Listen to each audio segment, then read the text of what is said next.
To, gagawin naming uling to para meron kaming panggatong. So isa po ito sa mga advantage ng pag nagkopra kayo. Yan, magkakameron kayo niyan mga bao na tingnan nyo, ang ganda na ng panahon talaga, oh. Init na.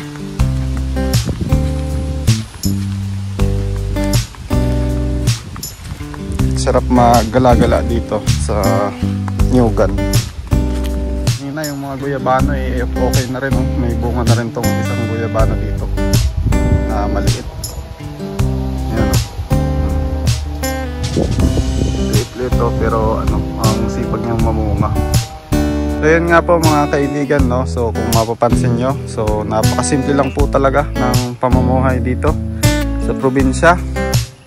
Yan, hindi po nag-aaway-away, payapa, kontento po kung ano yung nandyan. At sanay na sanay po mamuhay sa mga ganito kasimpleng pamumuhay, na kahit na ganito naghihirap po yung buhay, ay masasaya pong nagtutulungan at nagkakaisa. So yan guys, what's up? So magandang umaga sa inyo at welcome back na naman sa ating YouTube channel. At kung hindi ka pa subscribe, please mag-subscribe ka. So yan, marami tayong ipinopost na mga ganitong content dito sa ating YouTube channel. At yon, in today's adventure na naman, ayan, dito po tayo sa farm na naman. Ayan, wala kasing pasok ngayon guys. So nagkaroon na naman tayo ng pagkakataon para makapag-vlog. So dito lang tayo mag-vlog ngayon, dito sa farm. Kasi kung magawa guys, wala po kasi akong magawa ngayong araw at wala rin ako gaanong maisip na gagawin. Kahit na sa realidad ay talagang marami naman talagang gagawin dito, no? Pag taga-probinsya ka, tapos nandito ka sa lupain o sa Nyugan o kung ano pa man yan, ayan, syempre lagi tayong may gawain dyan, no? So ewan ko ba ngayon kung bakit medyo tinatamad tayo, or dati na tayong tamad talaga. Joke lang. Ayan. So medyo maganda na yung panahon guys.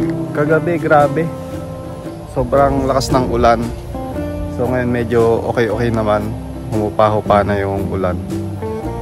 Ayan, medyo maliwaliwanag na. Dito po kasi sa amin ay grabe ang ang panahon pagka ganitong December. Ito na yata po ang pinaka tag-ulan na, kumbaga ito yung pinaka maulan na lugar dito sa Pilipinas pagka ganitong season, December. So yan, tara, simulan na natin.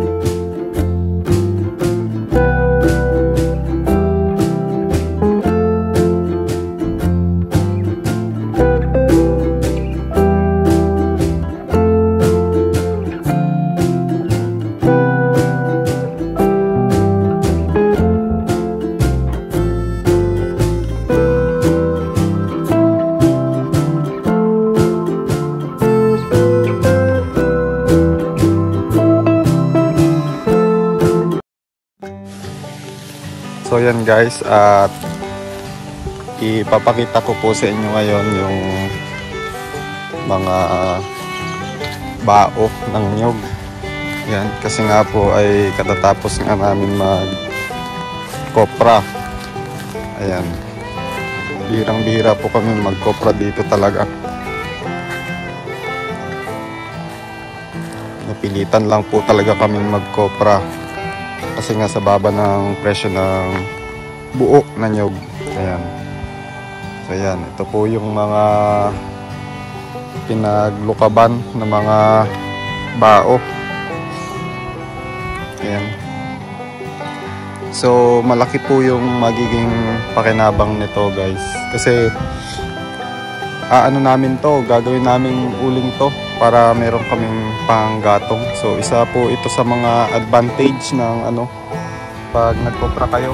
Yan, magkakameron kayo niyan mga bao na pwedeng ulingin, tapos yon, libreng-libre na. Mahal rin po kasi ang ganito, uling na bao pag bibili ninyo. Depende sa magbebenta. Yan. So ito, ganito, libre na. uulingin na lang namin. So di na kami mamamroblema sa panggatong. Ngayon kasi guys, medyo mataas na rin yung presyo ng halimbawa ng gasol, di ba? Nagtataas na rin. So imbis na gasol ang gamitin namin, yan na lang. Although yun naman talaga yung ginagamit namin dito, mga uling-uling lang, mga kahoy, ayan. Kumbaga mas tipid pa rin kasi. Ayan. At yun na nga guys, at abangan ninyo yung pag-uuling namin ito. At papakita ko rin, mag-vlog rin kami sa pag-uuling yan. So kung gusto nyo mapanood, abangan nyo lang dito sa channel ko. I-upload ko dito. Yun. So yan, muli sa mga hindi pa nakapag-subscribe, please subscribe. Especially dun sa mga bago. Ayan. Para mapanood nyo yung kung paano namin uulingin yan. Ayan. So nandito nga po tayo dito sa may ginawa nilang koprahan. Ayan o. Ang galing po nung gumawa, di ba? Napaka-creative. Nakagawa agad sila ng isang ganyan. Parang portable na koprahan for emergency. Imagine, wala naman talaga kaming koprahan dito eh. Ano? Kasi hindi nga talaga po kami nagkokopra dito.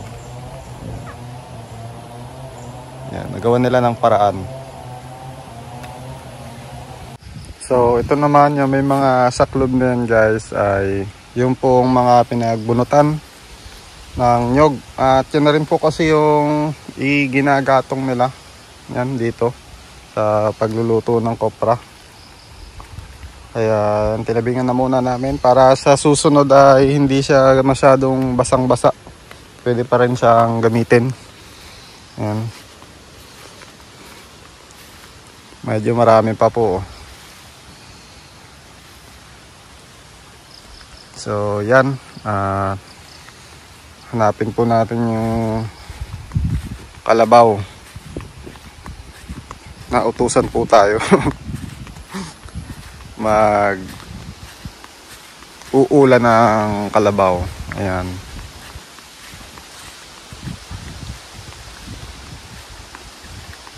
Tingnan nyo, ang ganda na ng panahon talaga. Oh. Init na.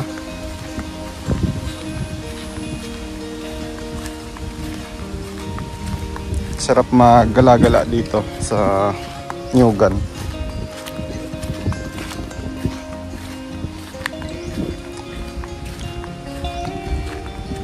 Kasi maulan, wala kang magawa kundi sa bahay ka lang. Tapos ang lamig pa. Nakakatamad magtrabaho, lumabas. Very unproductive ba. So maganda rin yung kahit paminsan-minsan umiinit pa rin. Kagaya na nakakapag-gala-gala tayo dito. Ano lang balita dito sa asyenda.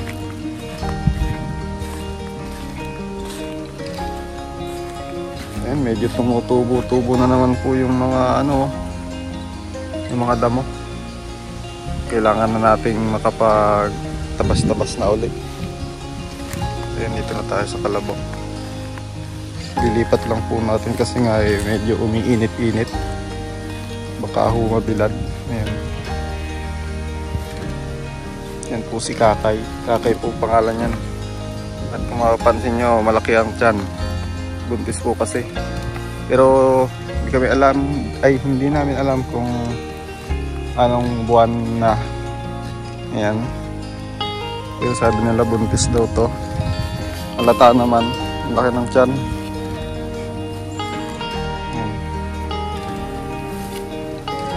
So tara, lipat na natin siya. Kasi mainit na. At yun, dito na muna natin siya nilagay sa medyo malilog para maprotektahan siya sa init. At tuloy-tuloy pa rin naman yung kanyang pagsasabsab. Gutom po siguro ito. Ayan. Mamaya na natin dalhin dun sa doon sa tumugan, doon sa higaan niya, doon sa tulugan. Yan. Ito ka muna, magsab ka muna dyan. Yan. Dito na tayo.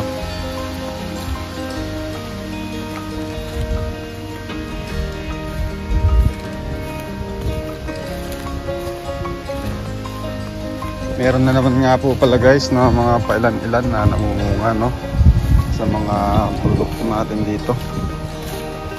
Gaya nitong saging na to, litordan na saging, panghimagas. Masarap po yung panghimagas. Ayan o.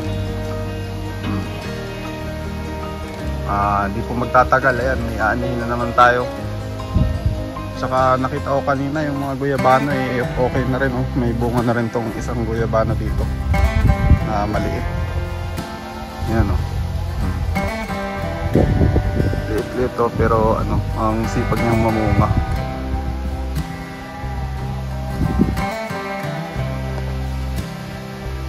At yun, yung isang yun, namumunga rin yun guys. Yan, oh. Sayang nga lang may naani kami dyan na malaki, yung mga nakaraan lang. Hindi ko na-vlog, hindi ko napakita sa inyo. Sunod siguro na mag-ani dito, napakita ko sa inyo.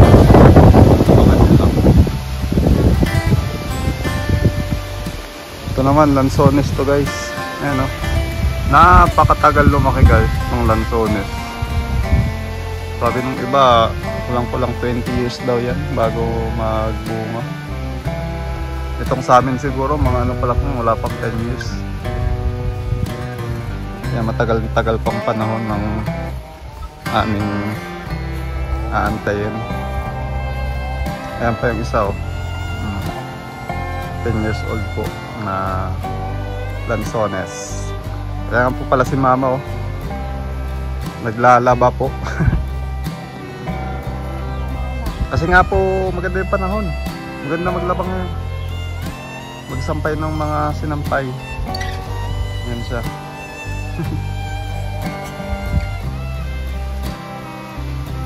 Yun nga po, sa mga hindi nga po nakakaalam ay ito pong bao ay isa nga po sa mga ipinanggagatong namin dito sa probinsya po. Ayan, inuuling lang po yan, tapos yan po, pwede nang igatong po sa kalan. Ayan. So marami po kasi siguro ang hindi po aware dito, lalo na po yung mga taga Maynila ba, di ba? Hindi naman nila alam to, yung iba. Kung sa taga syudad ka, one click lang, meron ka ng apoy na magagamit panluto. Dito po sa probinsya ay iba po. Ayan. Paghihirapan mo po talaga lahat. Ayan, mag-uuling ka pa. Ayan. Saka mo pa pwedeng igatong siya sa kalan, tapos papadikitan mo pa. So medyo maproseso. So kahit ganun pa man guys, ay okay lang yan syempre sa mga taga dito sa probinsya. Masaya naman po yung buhay dito sa probinsya kahit na ganun pa man. At saka sanay na rin naman po yung mga tao sa way nila, no, ng ganyan, ng paggagatong, pagluluto. So ayun nga po mga kaibigan, no. So kung mapapansin nyo, so napakasimple lang po talaga ng pamumuhay dito sa probinsya. Yan. At pero ang importante po ay masasaya po ang mga tao dito. Magaganda yung kultura na nakasanayan na. Ayan. Ang mga pamilya po dito ay nagtutulungan sa mga ganitong trabaho. Hindi po nag-aaway-away, payapa. Kontento po kung ano yung nandyan. At sanay na sanay po mamuhay sa mga ganito kasimpleng pamumuhay, na kahit na ganito naghihirap po yung buhay, ay masasaya pong nagtutulungan at nagkakaisa, no? Yun po ang kagandahan dito sa probinsya. Medyo makaluma nga lang po yung way, no, ng pamumuhay, pero yun talaga tayo yun talaga yung humubog sa atin eh. Yun yung nagpalaki sa atin, yung mga ninuno natin. Yun naman talaga yung way ng pamumuhay nila noon. Kumbaga parang na-preserve pa natin, no? Na-adapt pa natin. At maswerte tayo kasi naabutan pa natin yung ganito. Na-experience natin yung mga ganitong klaseng kultura, yung mga uri ng pamumuhay. At pati ako guys ay nagpapasalamat na rin kasi na-experience ko yung ganitong klaseng buhay, no? Na simple lang, payak. Kumbaga napakasimple lang, payak, pero napakasaya naman. So yun guys, at marami pong salamat sa mga nakarating dito sa part na to ng video. At that's it po muna siguro for today's adventure vlog. Ayan. So sana huwag niyong kalimutan mag-subscribe dun sa mga bago, no? At mag-comment na rin kayo kung may mga gusto kayong i-comment. At salamat po sa mga patuloy na sumusuporta sa atin. At kahit po pautay-utay ay unti-unti pong nadadagdagan ang ating subscribers. So na-appreciate po yun. Maraming salamat po. At sana po ay huwag kayong huminto na manood ng ating mga vlog. Ayan. At promise po, pagbubutihin pa natin ang ating mga content. Ayan. Nag-iisip na rin po ako ng mga iba't ibang ways para may improve itong ating channel. Dati po kasi ang channel ko na ito ay pang good time lang. Parang trip lang ba. Ayan. So ngayon is medyo nakakaisip ako na improve siya ng kahit pakonti-konti lang ba. Mag-improve tayo sa paggawa ng video, pag-isip ng mga idea, ayun, yung mga importante na mga idea, yun, gusto nating express dito sa ating YouTube channel. So yun yung way ko, no, na naiisip ngayon. At yun, sana supportahan nyo guys. Yun, at maraming salamat po ulit. Peace out.